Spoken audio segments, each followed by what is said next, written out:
It wasn't just Rex Tillerson. The entire State Department bureaucracy has gone completely out of control. Start with the fact that it's the most partisan agency of the government, which means that 99% of the campaign contributions made by employees or contractors of the State Department went to one candidate. Guess which one that was? Hillary Clinton. And the department has changed almost not at all under Tillerson. It still is a hotbed of liberal democratic sentiment.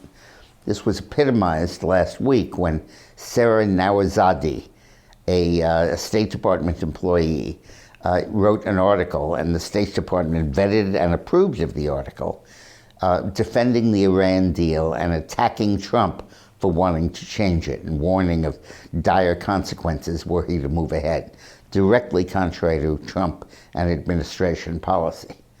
And this goes throughout the whole department. Just recently, there was a big controversy within the department over whether guards of the embassy should be armed or not. In the Benghazi raid, they were not armed. And a contractor who wanted to arm had his bid rejected, and then he was asked to come back in right before the raid, but it was too late to do anything.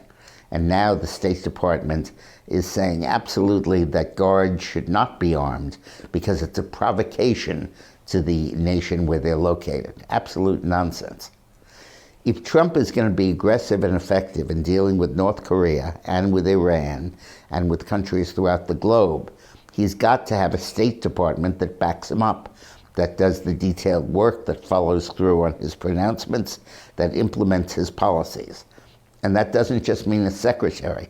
I'm glad he's replacing Tillerson with Pompeo, but there has to be a top-to-bottom replacement of the people in the State Department. You can't have an agency of that consequence and that magnitude filled with bureaucrats who are dedicated to perpetuating a line that's directly contrary to the one the president is taking.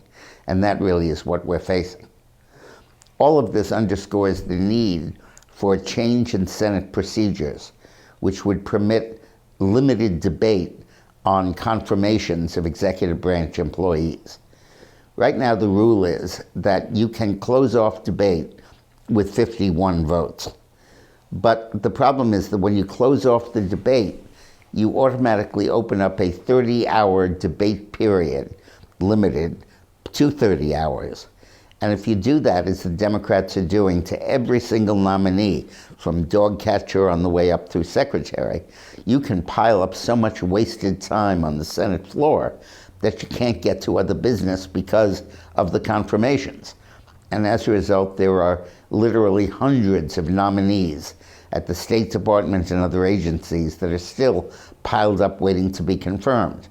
The Deputy Secretary for Administration and Management, absolutely the key position in the State Department, has been vacant or having an Obama holdover for almost the last year. The nominee for that post that Trump made was approved by the Foreign Affairs Committee, but didn't get to the floor. The session ended. He was approved again, and it still hasn't gotten to the floor because of this roadblock. What Trump wants and what Trump should get is automatic closure of debate once the closure is voted.